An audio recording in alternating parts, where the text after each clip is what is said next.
एक बार शहंशाह अकबर के दरबार में बहुत ही अजीब मुकदमा आया जिसने सभी को सोचने पर मजबूर कर दिया। हुआ यूं कि बादशाह अकबर के दरबार में दो महिलाएं रोती हुई पहुंची। उनके साथ में लगभग 2 या 3 साल का सुंदर सा बच्चा भी था।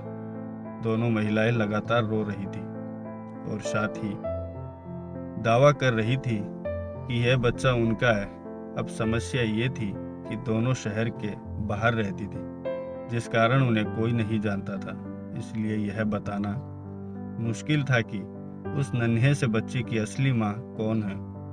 अब अकबर बादशाह के सामने मुसीबत आ गई कि न्याय कैसे करे और बच्चा किसको दे। इस बारे में उन्होंने एक एक करके सभी दरबारियों की राय ली, लेकिन कोई भी इस गुत्थी को नहीं सुलझा सका।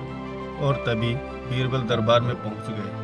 बीरबल को देखकर बादशाह अकबर की आंखों में मानो चमक आ गई। बीरबल के आते ही अकबर ने इस समस्या के बारे में उन्हें बताया। अकबर ने बीरबल से कहा कि अब तुम ही इस समस्या का समाधान करो। बीरबल कुछ सोचते रहे और फिर जल्लाद को बुलाने के लिए कहा। जल्लाद के आते ही बीरबल ने बच्चे को एक जगह बैठा दिया और कहा, एक काम करते हैं, इस बच्चे के 2 टुकड़े कर देते हैं। एक एक टुकड़ा दोनों माओं को दे देंगे। अगर इन दोनों महिलाओं में से किसी एक को यह बात मंजूर नहीं है तो जल्लाद उस महिला के 2 टुकड़े कर देगा। यह बात सुनते ही उनमें से एक महिला बच्चे के टुकड़े करने की बात मान गई और बोली कि उसे आदेश मंजूर है।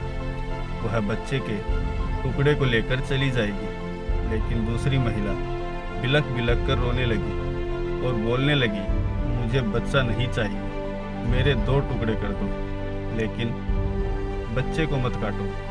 यह बच्चा दूसरी महिला को दे दो।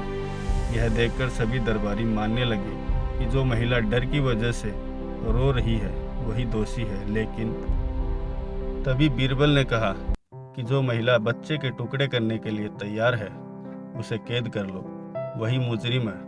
इस बात को सुनकर वह महिला रोने लगी और माफ़ी मांगने लगी, लेकिन बादशाह अकबर ने उसे जेल में डलवा दिया। बाद में अकबर ने बीरबल से पूछा कि तुमको कैसे पता चला कि असली माँ कौन है। तब बीरबल ने मुस्कुराते हुए कहा, महाराज, माँ सारी मुसीबतों को अपने सिर पर ले लेती है, लेकिन बच्चे पर आँच भी नहीं आने देती।